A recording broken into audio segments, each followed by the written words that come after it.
Assalamualaikum warahmatullahi wabarakatuh. Salam sejahtera untuk kita semua. Perkenalkan, nama saya Sri dari Prodi Ilmu Keguruan dan Pendidikan Guru Sekolah Dasar Universitas Terbuka semester 3. Saya akan menjelaskan tentang sejarah perkembangan Pancasila dari masa ke masa, dari awal kemerdekaan sampai era reformasi, sebagai tugas 1 tutorial online mata kuliah Pancasila MKWN 4110. Untuk mempersingkat waktu, yuk kita dengarkan penjelasannya. Awal sejarah lahirnya Pancasila yaitu pada tanggal 1 Juni 1945, yang pada saat sekarang juga diperingati sebagai hari lahirnya Pancasila, di mana ketika Bapak Insinyur Soekarno itu mengemukakan 5 prinsipnya, 5 prinsip Pancasila.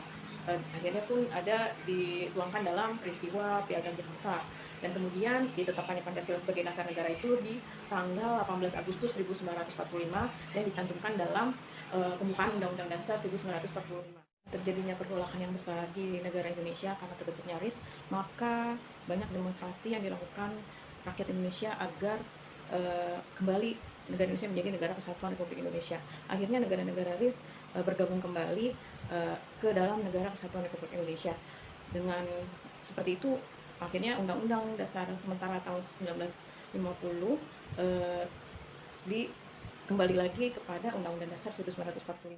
Dengan berlakunya kembali Undang-Undang Dasar 1945 dan Pancasila sebagai dasar negara, maka di tahun 1965 Pancasila kembali diuji dengan pergolakan di dalam wilayah Indonesia sendiri, dengan adanya pemberontakan PKI yang ingin mengganti Pancasila dengan paham komunis. Namun akhirnya bisa dihentikan gerakannya dengan perlawanan dari Bapak Soeharto.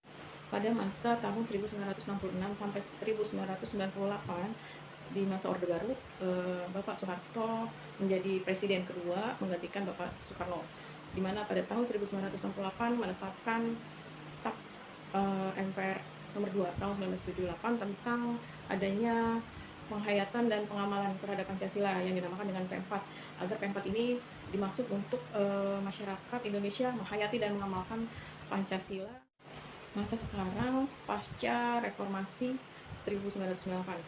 Terjadi demonstrasi besar-besaran yang diadakan mahasiswa dan rakyat Indonesia, masyarakat Indonesia, untuk melengsarkan Bapak Soeharto. Mereka pun banyak yang meninggal, dijuluki juga dengan pahlawan reformasi, karena keotoriteran penguasa.